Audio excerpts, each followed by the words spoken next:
Magandang araw po sa aking mga residente ng Santa Rosa, Laguna, na ako po ay nasa Maynila at nagtayo po ako ng sarili ko pong government subdivision at ako po ang bagong presidente ng Pilipinas.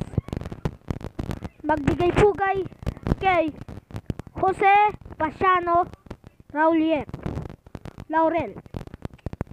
Ngayong 1940, may nagbabadyang panganib sa pagsakop ng mga Hapon dito sa Pilipinas.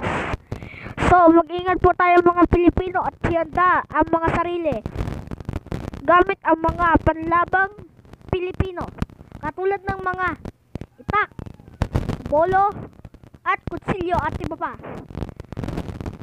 Ihanda pati ang mga mythical creatures ng Pilipinas at maging matapang kahit